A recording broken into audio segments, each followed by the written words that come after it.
Welcome to Handcrafted by G.R. Broussard. I am Greg Broussard, and today we're going to work on this little office chair. The customer would like the wheels replaced. I've ordered the wheels. I also like this caning to be replaced. I outsourced that, so I'm going to drop off at the caning guy, and we'll get it back, and then when the wheels come in, we'll put the wheels on. So right now, let's remove the wheels.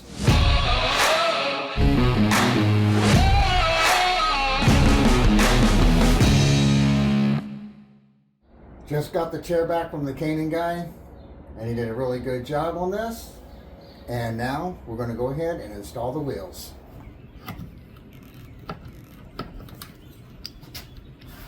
We have to pull all the old hardware out. We have to inspect the holes to make sure that they don't have to be repaired, because we don't want this issue happening again if they're wobbled out. And I've loosened these things up and got them from being squished down in there, so that's why it appears to look like it's easy for me to take these out. But some of them, like this one, was really embedded in there really far. I had to work on this quite a bit to loosen it up. So we can get it out. We don't want to damage any of the chair, and we'll use our wedge.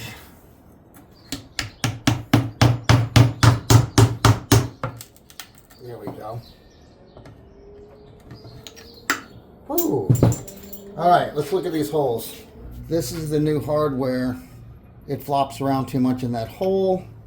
This is the old hardware. It's worn out and it somewhat flops around in that hole. So I've got to drill this out with a 1/2-inch bit. And we will start with a 1/2-inch Forstner bit. And then once that's drilled, we'll insert a 1/2-inch dowel, re-drill this to a 3/8, I think the size was, and then reinsert the new hardware with new dowel holes on every single one. I might be able to do the whole thing with this bit here. Okay. Now we can cut this bit to length and put the 1/2-inch and re-dowel these. This is the dowel that's going to go inside that hole to fix the where that hardware goes. And I'm going to cut little grooves in here because when we put this in, pressure is going to build up inside that hole with the glue, and it could crack the chair at the bottom. So if I cut these little reliefs in here, it will allow for the pressure to escape for safety. So we'll cut these real quick, and then we'll insert our dowel with some glue. I have to see how far to cut my dowel. Looks like it goes in that far. And I'm just using a caliper, and I'm just going to mark how long that is with a little extra. If you don't have something like that, just put a screwdriver in there, mark it, and then mark it on there. You can do it. You don't have to have a caliper. All right, so I'm gonna cut this and insert this one. I'm gonna cut it a little bit long and come back and trim it on the part.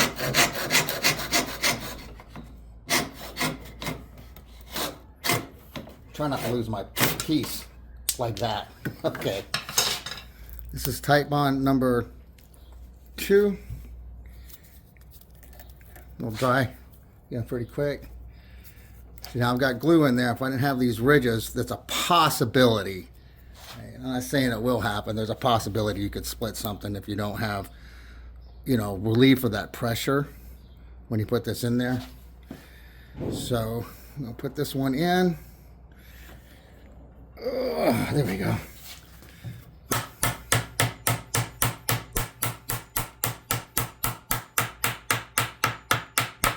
The sound changes, it's all the way in.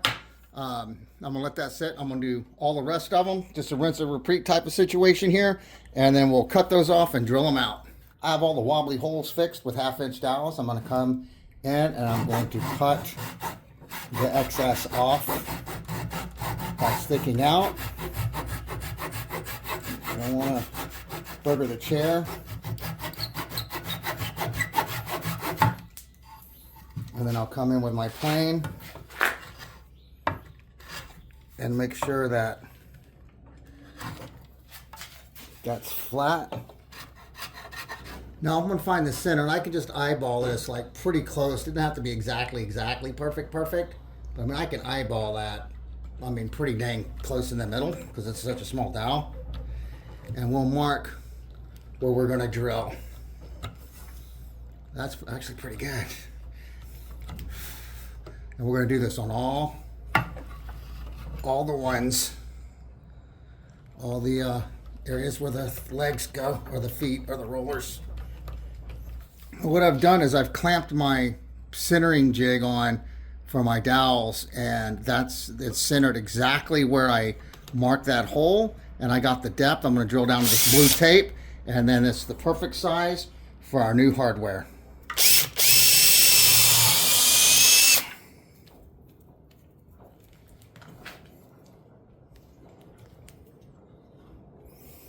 Okay, it's the perfect hole right in the center of that repair that we did. Now we can place this inside. One of these wheels broke. I don't know if it was this set or the set before, and it's tore up this wood underneath. And just as a courtesy, I'm gonna come and fill that in just to color it. I know nobody's gonna see it, but we'll do that anyway. Hit a little bit on the side, make it a little bit with it more in the color of the chair, kind of blend it a little bit. So we'll just do that, and we'll go around the bottom of the chair and do that with all this. Just the same thing on the bottom of all of them. We'll put the hardware in on each one, and then come back and put the wheels in.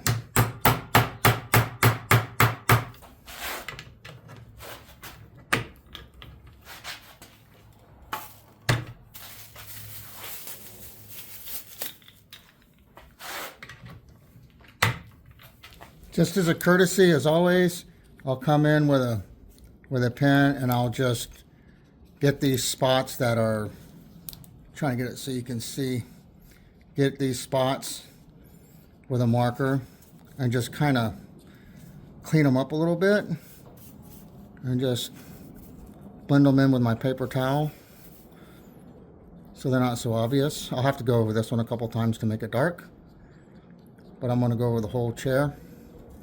So it just doesn't look, look a little bit better. It just takes a few minutes of my time to do this for them.